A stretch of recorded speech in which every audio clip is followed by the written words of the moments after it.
Years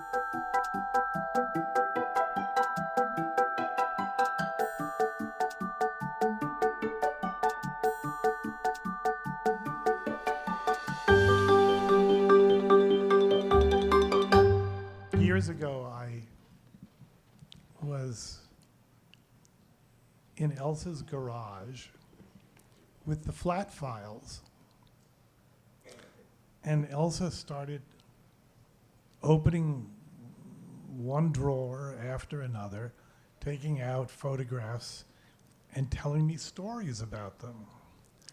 And I thought, oh my God, this is a movie. But it took me a while to get around to actually making that movie, and I'm really glad that I did.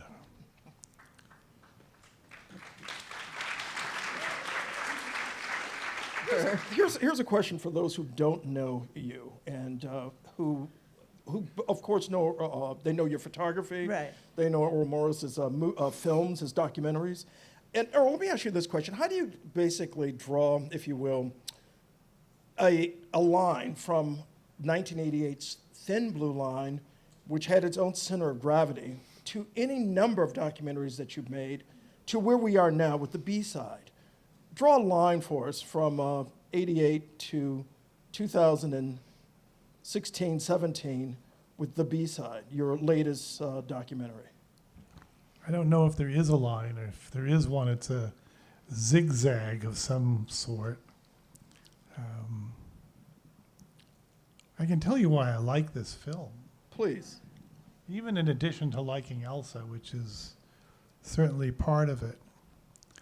There are moments in every film, if you're lucky, you feel like you've captured something that you really didn't plan to capture, didn't expect to capture. And in this film, it's Elsa looking at her own photographs. I find there's something really, really powerful about it. Elsa looking at the photographs of herself and her parents. Elsa looking at the photographs of Allen Ginsberg. There's something extraordinarily powerful and poetic about it. And I can't tell you why it is of interest or why it works, but it is of interest and it does work. And that makes me happy. And beautifully personal. I love the interaction with the past and the present, the references to people we're all familiar with, or many of us are at least, besides Ginsberg, many other, Jonathan Richman, others who you've taken photographs of, your path has crossed in Cambridge and elsewhere. I love what the Boston Globe had said, you're local, but you're not parochial.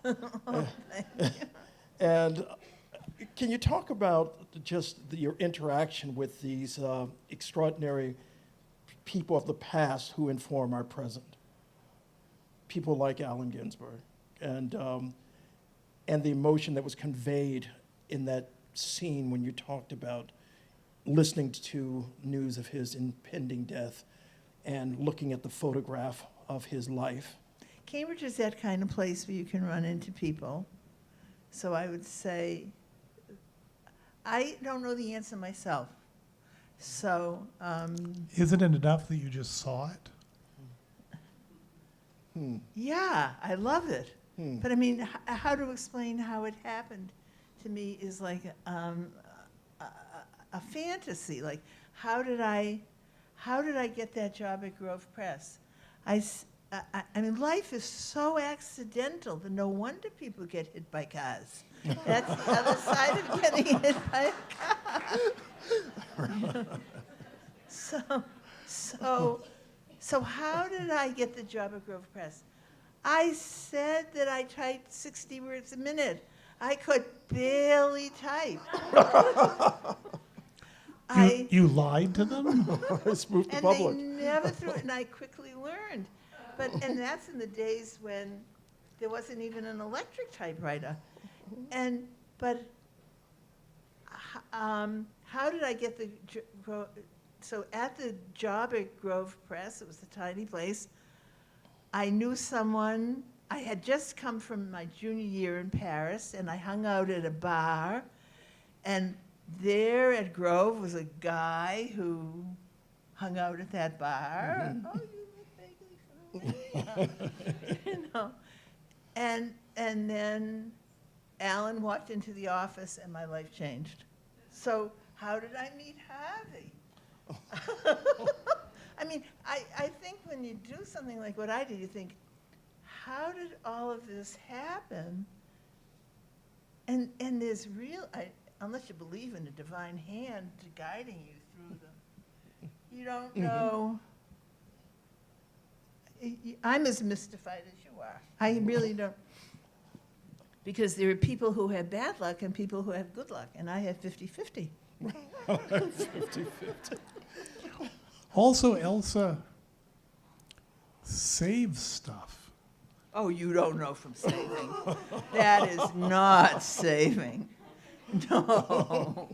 Do you know that Ginsberg, you know, because I've told you this before, Allen Ginsberg, it's really true, he checked every wastebasket. Even in someone else's house, he would go through the wastebasket and see if he had accidentally left a note paper. He kept, I'm really not exaggerating, every single scrap of paper. Once Bob Dylan left a note for me on the front of the house, and Alan kept it. Because he figured it really was for him. Still, we were very fortunate. Two of the people who worked on this film with me, Molly Rokosh and Steve Hathaway. Okay. Elsa was fabulously generous with her archive, and some of these old photographs and movies, I'd never seen any of this material. And Well, neither had I, you know, and since the day. I never even knew I had the one of me roller skating. Mind you, that's the only day I was ever on roller skates, for sure.